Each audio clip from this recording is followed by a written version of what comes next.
Meus amigos, vocês sabiam que a tradição afirma que o apóstolo Pedro pediu para ser crucificado de cabeça para baixo por não se sentir digno de morrer como Jesus? No canal Orações de Proteção, vamos desvendar o que realmente ocorreu com Pedro depois da crucificação de Jesus. Conheça a fascinante história do discípulo que andou sobre as águas e como sua fé inabalável, mesmo após a negação, o levou a cumprir sua apostolação e espalhar o Evangelho. Preparem-se para uma jornada emocionante depois da ressurreição. Curta agora, inscreva-se no Orações de Proteção e compartilhe este vídeo para não perder nenhum detalhe.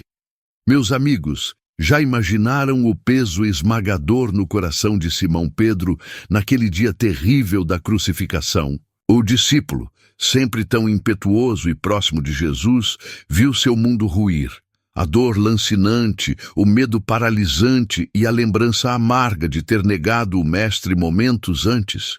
Como ele deve ter se sentido perdido naquelas horas de trevas?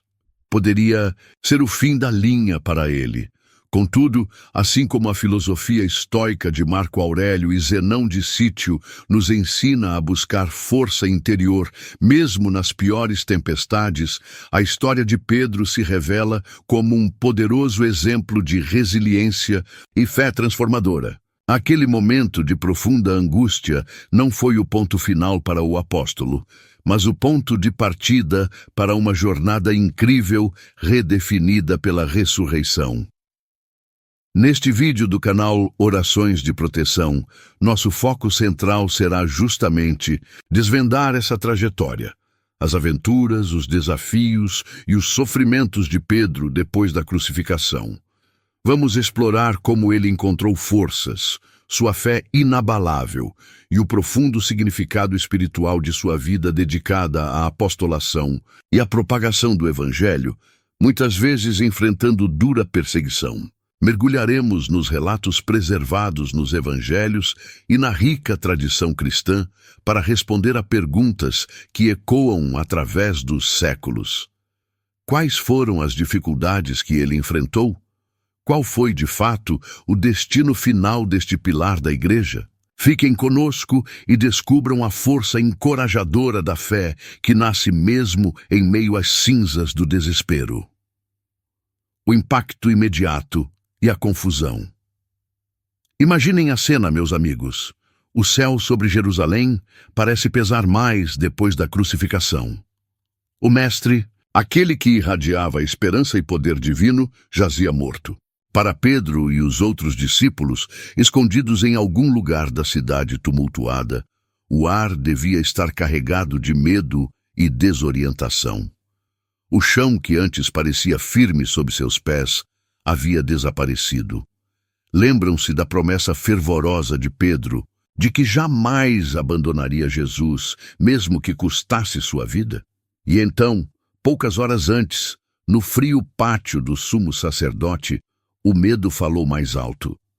3 vezes ele negou sequer conhecer o homem a quem havia dedicado os últimos anos. O canto do galo, pronunciado por Jesus, deve ter sido como uma faca cravada em sua alma, ecoando a vergonha, a culpa devastadora, a dor lancinante da perda e da própria falha. Como ele se sentia? Destroçado, sem dúvida. Aquele líder impetuoso, agora encolhido pela própria fraqueza, enfrentava a noite mais escura de sua alma. Enquanto o luto e o pavor dominavam os seguidores mais próximos, um ato de coragem silenciosa ocorria. José de Arimateia, um membro do Sinédrio, mas secretamente, discípulo de Jesus, ousou pedir o corpo a Pilatos. Com a ajuda de Nicodemos, ele preparou o corpo e o depositou em um túmulo novo, escavado na rocha, selando-o com uma grande pedra. Para os judeus, um sepultamento digno era crucial, mas para os discípulos escondidos, talvez nem isso trouxesse consolo. Eles estavam à deriva, o líder morto, suas promessas aparentemente quebradas, o futuro uma tela em branco assustadora. O que fariam agora? Voltariam a pescar na Galileia, tentando esquecer tudo? Aquele breve período entre a crucificação e a manhã do terceiro dia foi uma eternidade de angústia, dúvida e profunda escuridão para Pedro. Teria tudo acabado ali? Aquele movimento que parecia destinado a mudar o mundo, reduzido a um grupo de homens assustados e um túmulo selado, mas a história não termina na escuridão. Na madrugada do primeiro dia da semana, Maria Madalena e outras mulheres foram ao túmulo para ungir o corpo, um último ato de devoção, e encontraram a pedra removida, o túmulo vazio. Correram, ofegantes, para contar aos discípulos. Levaram o Senhor, disseram elas. A princípio, incredulidade. Parecia um delírio de mulheres enlutadas. Mas algo naquela urgência as fez hesitar. O Evangelho de João nos pinta a cena vívida. Pedro e o outro discípulo, provavelmente João, disparam em direção ao sepulcro. João, mais jovem, chega primeiro, inclina-se, vê os lençóis de linho, mas não entra. Então chega Pedro, impetuoso como sempre, e entra direto no túmulo. Ele observa os lençóis no chão e, crucialmente, o sudário que cobrira a cabeça de Jesus, não jogado com os lençóis, mas dobrado cuidadosamente em um lugar à parte. Aquilo não parecia obra de ladrões de túmulos. João entra também, vê e crê.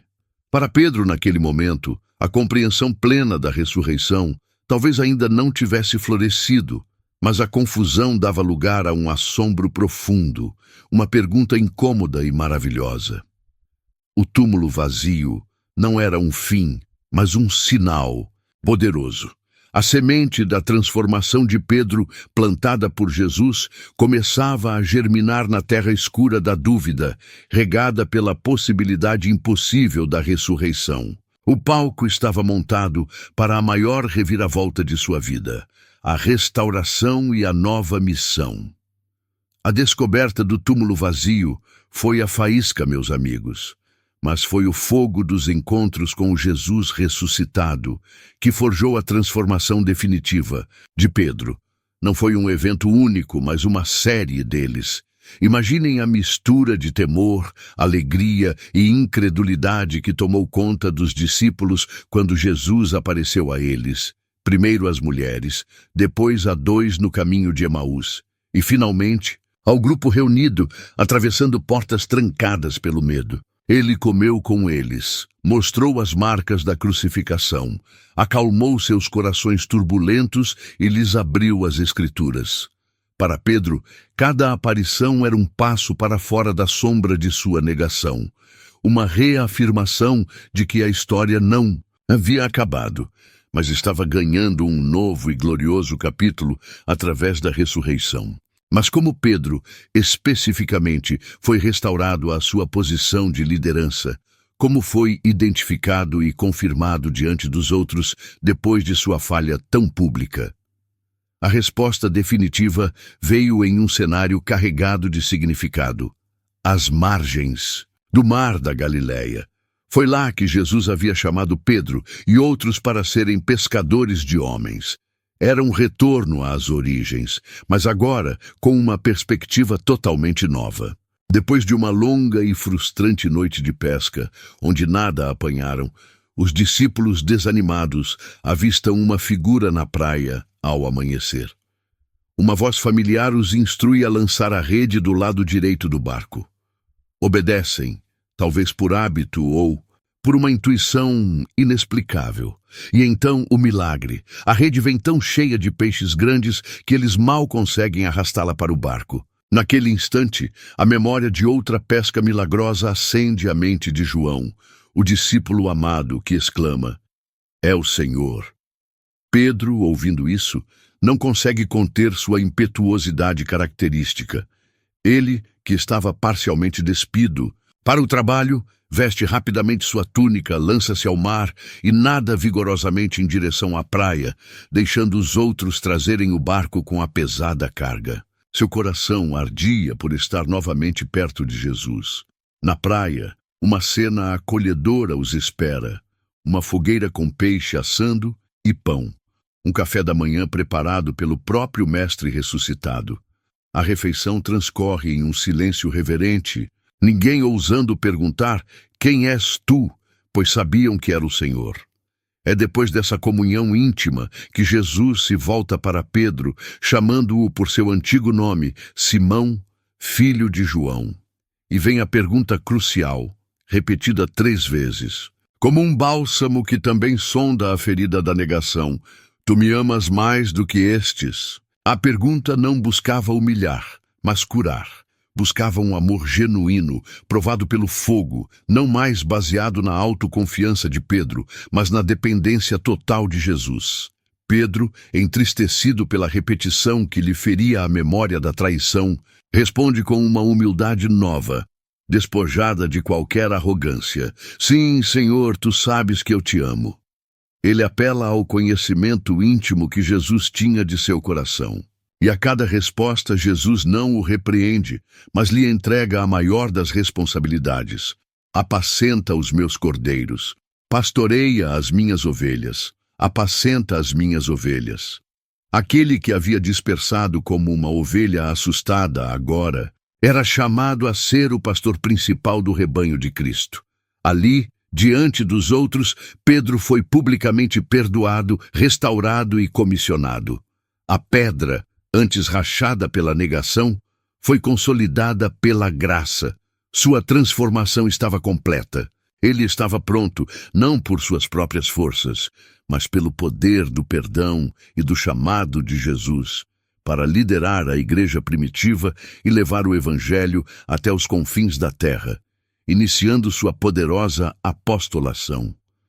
Meus amigos, que história incrível de redenção e chamado!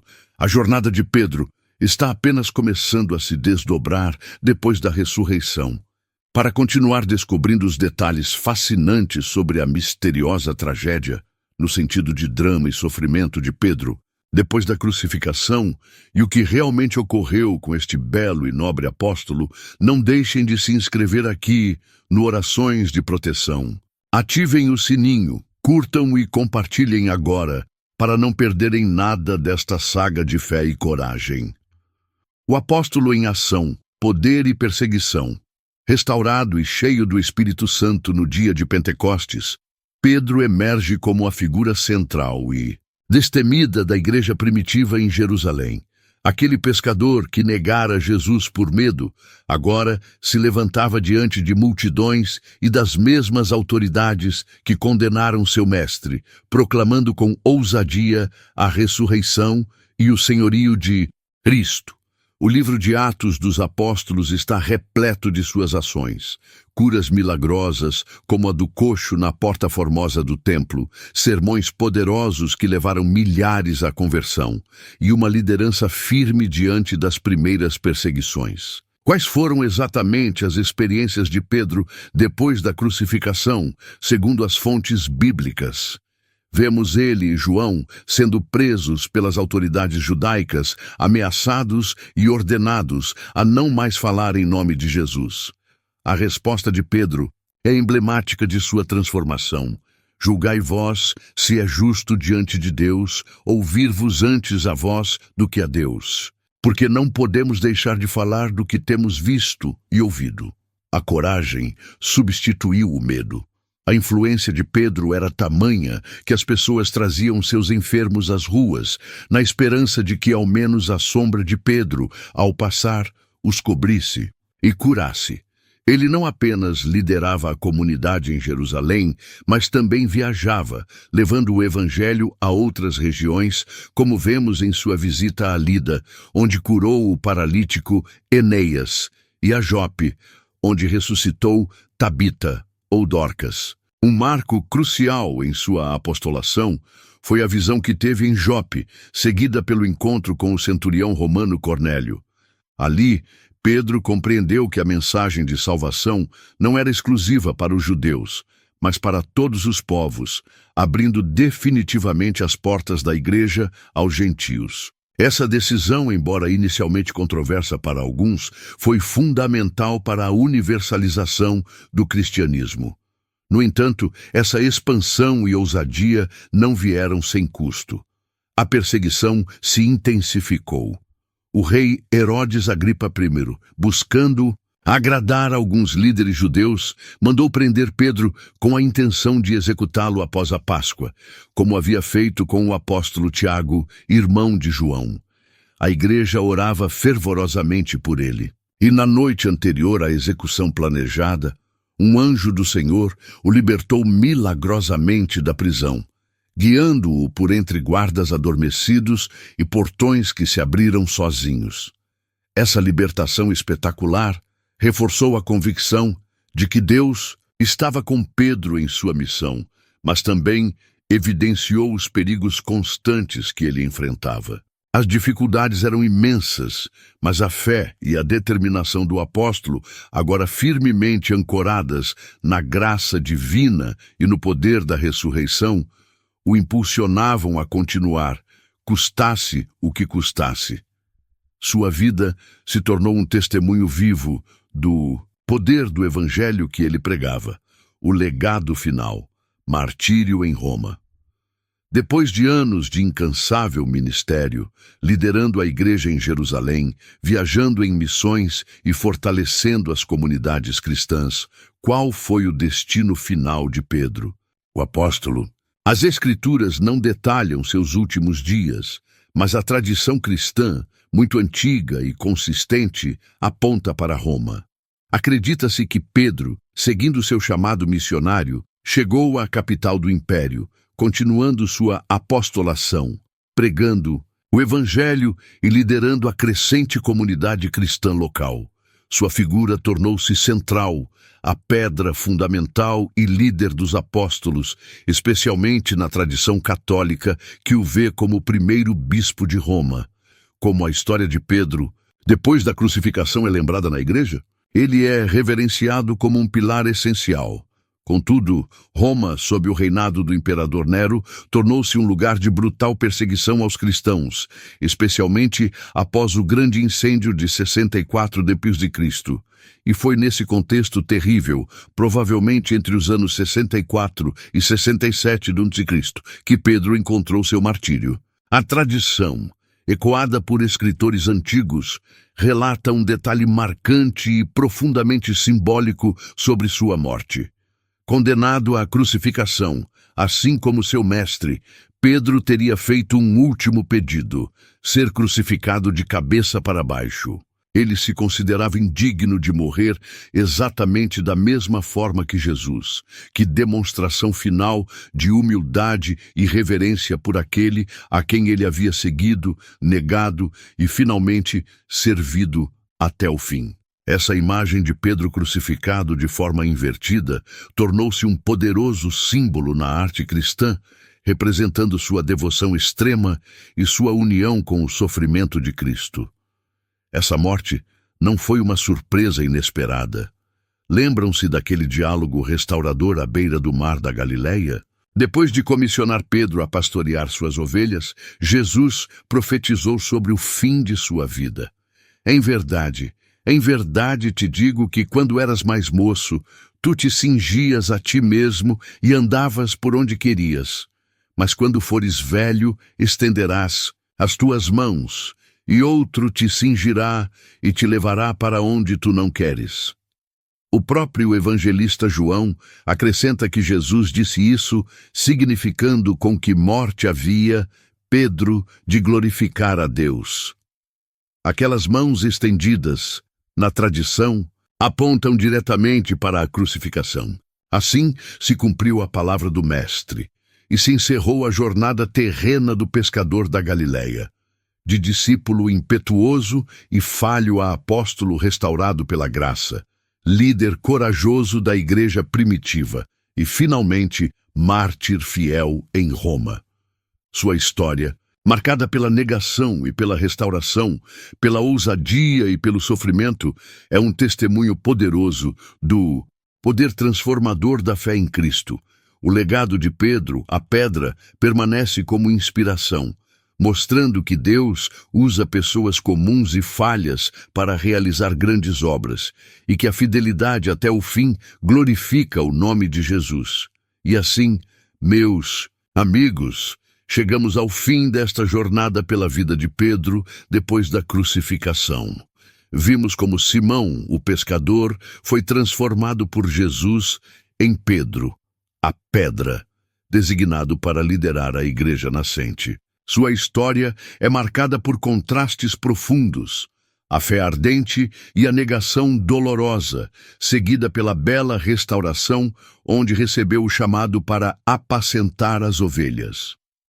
Sua trajetória ressalta a beleza da redenção, das segundas chances e do poder da graça divina, que usa até mesmo nossas falhas para cumprir seus propósitos. Mesmo enfrentando perseguição desde cedo, como vemos em Atos, Pedro dedicou sua vida à propagação do Evangelho, culminando em seu martírio em Roma durante o reinado de Nero. Sua decisão de ser crucificado de cabeça para baixo, por humildade, diante do sacrifício de Cristo e o cumprimento da profecia de Jesus sobre sua morte, selaram seu testemunho de fé inabalável.